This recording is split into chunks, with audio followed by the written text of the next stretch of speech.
Hello, everybody. Good evening. I still have my TV makeup on and my nails are painted. And anyway, I'm knackeroodled like a poodle. But I've had such an amazing experience in London. I love being on TV. It was wonderful. Here's my dog. Where is she? Look. Oh, she came to London with me. It was great. So, Rowena asked a question about what do you do instead of punishment when one of your children does something obviously kind of like on purpose.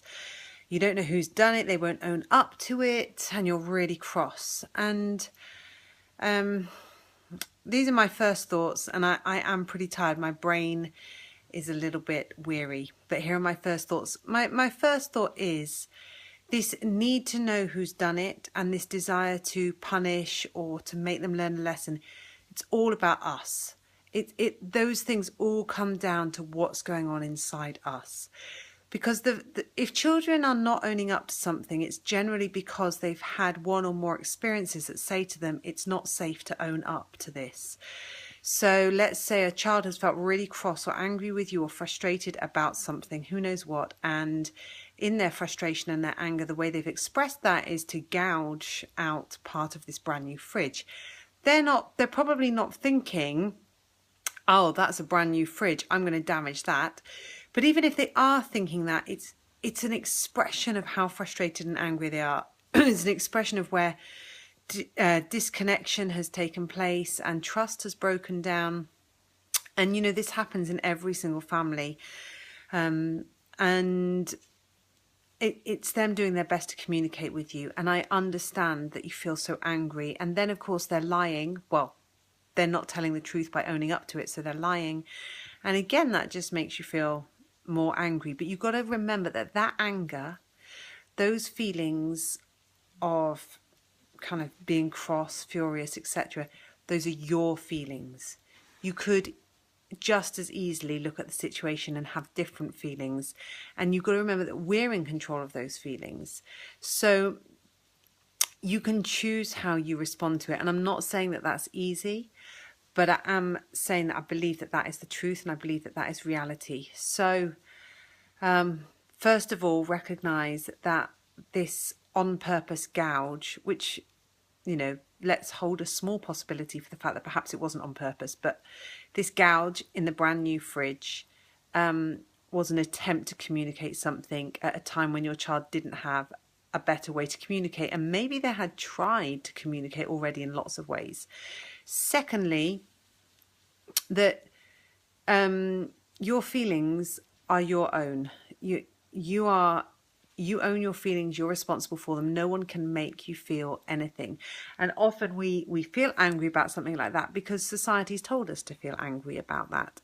And you probably would have felt less angry if your child had taken a large piece of paper and scribbled all over it and presented it to you and said, I feel so angry because you did this and I've drawn my anger on a piece of paper. You'd look at that and you'd be like, wow, my child has just done this incredibly emotionally mature thing, and how wonderful that they're expressing their anger in that way. And you'd probably be really proud of them and really grateful to them for communicating to you in such a considered way. But as it happens, that's not how your child has communicated their anger. And I'm guessing here that they're angry because I don't think happy children gouge parts of the fridge out. So yeah, so you deal with your own emotions. You can tap on that anger and things like that. And then the next thing I think is that you let go of the fact that whoever did it isn't owning up, because they're not owning up through fear. Right now, they are scared of the consequences of owning up. Now, you and I understand, because we're adults, that the lying actually makes it worse. But if you try and put yourself in this kid's shoes, they know they've done something wrong. They probably weren't thinking properly at the time. They probably just did it on the spur of the moment, wish they hadn't done it, and now they're scared to own up to it. You can choose to regain connection, or you can choose to pursue disconnection. I would recommend you choose to regain connection.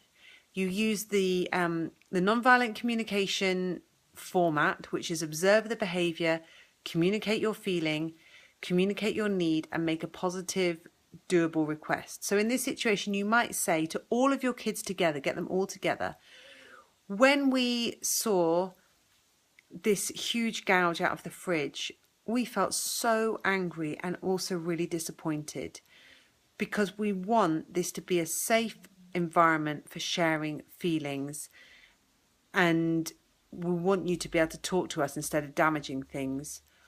Would you be willing to move forwards telling us when you feel angry so that we can try and talk about it? So you're not even asking them to own up, you're just asking them to change their behaviour moving forwards.